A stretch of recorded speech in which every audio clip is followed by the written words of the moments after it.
নমস্কার বন্ধুরা, excellent day পরিবারে আপনাদের সবাইকে আরও একবার স্বাগত জানাই।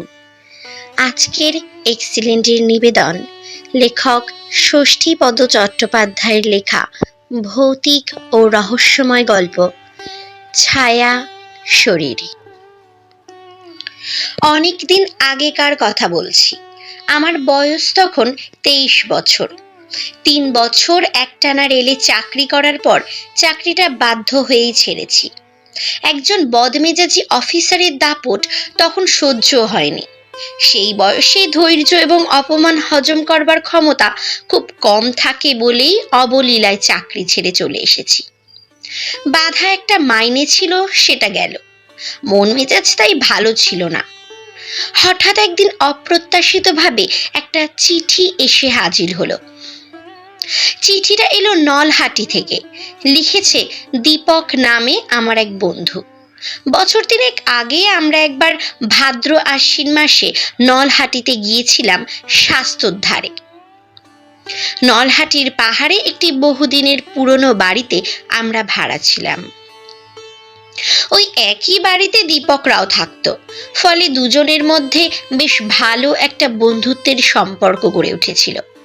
এই দীপক আমাকে নলহাটি ও তার আশেপাশের গ্রামগুলো খুব ভালোভাবে চিনিয়ে দিয়েছিল। ব্রাহ্মণী নদীর ধারে জগধারী আশ্রমে গিয়ে বসে থাকতাম আমরা। নলহাটি পাহাড়ে বনে বনে ঘুরে আতা ফল খেতাম। যাই হোক, সেই থেকেই দীপকের সঙ্গে চিঠিতে যোগাযোগ ছিল। আমার চাকরি ছাড়ার পর হঠাৎই চিঠিতে লেখা ছিল, শুনলাম রেলের চাকরিটা ছেড়েছ, বেশ করেছ, তুমি বলেই পারলে, আমি হলে ছাড়তাম না। পত্রপাঠ এখানে যদি চলে আসো তাহলে আর বেকার বসে থাকতে হবে না। নিশ্চয়ই কোনো একটা কাজের ব্যবস্থা হয়েছে। কি কাজ তা জানি না। আবার সেই লাল মাটির দেশ, আবার সেই সবুজ বনশ্রী, আবার সেই ব্রাহ্মণী নদী। মন যেন নতুন করে মেতে উঠল আবার। পরদিন সকালেই হাওড়া স্টেশনে এসে ট্রেন ধরলাম। দীপকের বাবা মা, ওর ভাই দীপক কি যে করবে আমাকে পেয়ে তা ভেবে পেল না। দুপুরে স্নানাহারের পর দীপক আর আমি পাহাড়ের মাঝখানে বিশাল একটি নিম গাছের ছায়ার নিচে এসে বসলাম। আমরা যেখানে বসেছিলাম তার চারিদিকে অসংখ্য ঝোপঝাড়। পাহাড়ের উচ্চ স্থান থেকে দূরের বনানীর শোভা বড়ই সুন্দর। প্রকৃতির দৃশ্য দেখতে দেখতে একসময় আমরা কাজের প্রসঙ্গে এলাম। বললাম, এবার বল, কি কাজের জন্য ডাকিয়ে এনেছিস আমাকে? দীপক বলল, এর আগের বারে যখন এসেছিলি তখন আমার সঙ্গে একবার ভবানন্দপুর গ্রামে গিয়েছিলি, মনে আছে? হ্যাঁ, ওইখানে চন্দ্রময়ী সিদ্ধপীঠে এক সাধু বাবাকে দেখতে গিয়েছিলাম। ঠিক, ওই গ্রামে ছোট ছোট ছেলে মেয়েদের পড়ানোর জন্য একজন শিক্ষকের দরকার। সেই দায়িত্বটা তোকেই নিতে হবে। কোনো স্কুল বা পাঠশালা নয়, কোচিং ক্লাসের মতো। মাস গেলে 80 টাকা মাইনে পাবি, থাকার জন্য ঘরও পাবি একটা। আর গ্রামের ব্যাপার তো, চালটা কলাটা মূলোটা, তরি তরকারি, হাঁস মুরগির ডিম এসবের অভাব হবে না। কিনেও খেতে হবে না ওগুলো। এখন করবি কিনা বল? আমি তো এক কথায় রাজি। সে আমলে 80 টাকার দাম অনেক, তার উপর থাকা খাওয়ার খরচ তো লাগছেই না প্রায় বলতে গেলে। তবু মাসে 50 টাকার মতো এক হলে বাকি টাকাটা পোস্ট অফিসের বইতে জমে যায়। এ সুযোগ কেউ ছাড়ে? বিশেষ করে অমন সুন্দর গ্রামের পরিবেশে থাকতে পাওয়া। পরদিন সকালেই দুর্গা দুর্গা বলে আমরা রওনা হলাম। ওই গ্রামেরই একজন মাতব্বর ছিলেন আব্দুল হালিম। নলহাটিতে ওর মস্ত দালান। তাঁরই দেওয়া গরুর গাড়ি চেপে রওনা হলাম আমরা। ভবানন্দপুর এখান থেকে প্রায় 5-7 মাইল দূরে, তাই অনেক সময় লাগলো যেতে। তবু বেশ ভালোভাবেই পৌঁছে গেলাম। গ্রামের একেবারে শেষ প্রান্তে একটি বুনো পাহাড়ের কোলে চালা ঘর। তারই লাগোয়া ছোট্ট একটি মাটির ঘরে আমার থাকার ব্যবস্থা হলো। ঘরে একটি তক্তপোষ পাতা ছিল, মাদুর, বিছানা, মশারি সবেরই ব্যবস্থা ছিল দেখলাম। গ্রামের মানুষজনও খুবই ভালো। হিন্দু মুসলমান উভয় সম্প্রদায়েরই মানুষ বসবাস করেন এই গ্রামে। তারা আমাকে দেখে বললেন, এই যে একেবারেই ছেলে মানুষ, বললেন, তা হোক, ছোট ছোট ভাই বোনগুলোকে একটু দেখাশোনা করো বাবা। আমরা চাষাভুষি মানুষ, এই গায়ে ছেলে মেয়েদের লেখাপড়া শিখিয়ে গড়ে তোলবার মতো তেমন কেউ নেই। ছেলেরাও স্কুল পাঠশালার ধারে কাছে ঘেঁষতে চায় না, অথচ আজকালকার দিনে মূর্খ হয়ে থাকাটাও তো ঠিক নয়। একটু চেষ্টা করে দেখো যদি এদের মানুষ করতে পারো।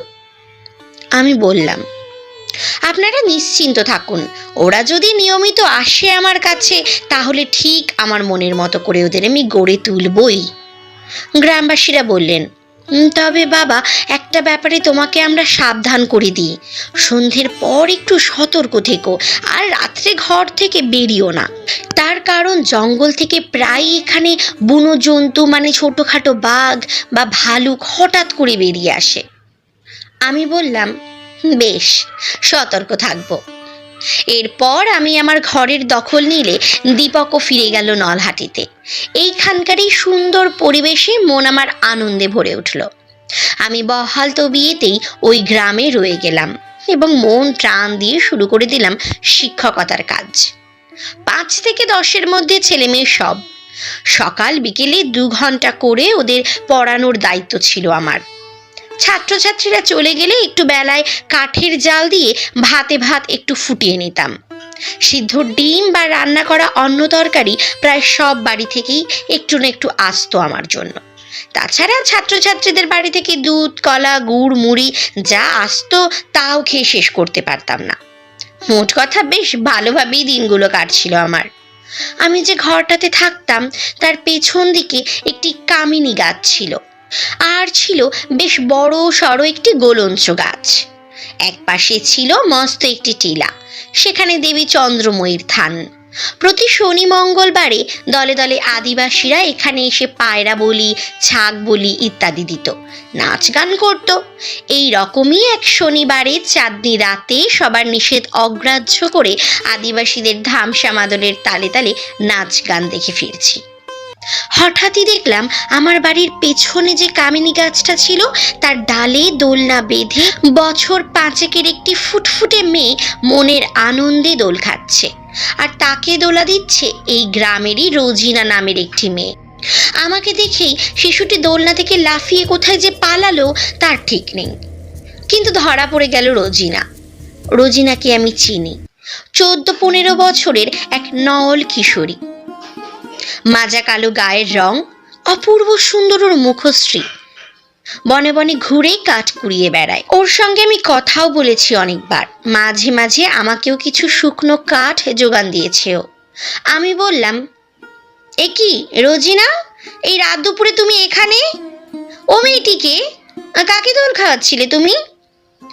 রোজিনা আমার কথার উত্তর না দিয়ে মাথা নত করেই দ্রুত স্থান ত্যাগ করলো। পরদিন সকাল থেকে নতুন এক ভাবনা চিন্তায় সে উপস্থিত হলো আমার মনে। কে এই শিশুটি? এই গ্রামের রোজিনাকে তো চিনি, কিন্তু ওই শিশুকে তো দেখিনি কখনো। অমন সুন্দর চাঁদের মতো ফুটফুটে শিশু যে বিরল। তাই একটু বেলায় ছাত্রদের পড়িয়ে শুকনো কাঠের খোঁজে টিলায় উঠে খোঁজ করতে লাগলাম রোজিনার। সে তখন এক মনে কাঠ সংগ্রহ করছিল। আমি ওর খুব কাছে গিয়ে বললাম, কি ব্যাপার রোজিনা, কাল আমার কথার উত্তর না দিয়েই চলে এলে যে? আমার কথা শুনে অবাক হয়ে রোজিনা বলল, কাল? কখন? আপনি তাহলে আর কাউকে দেখেছেন, আমি নই।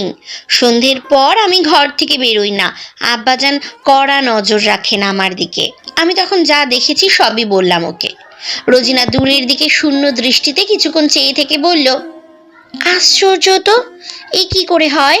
তাছাড়া আপনিই বলুন না, রাত্রিবেলা কামিনী গাছের ডালে বসিয়ে ওইটুকু বাচ্চাকে কেউ দোল খাওয়ায়? কথাটা ঠিক।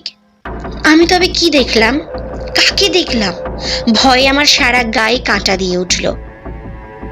এই ঘটনার কথা আমি আর কাউকে না বলেই বেমালুম চেপে গেলাম।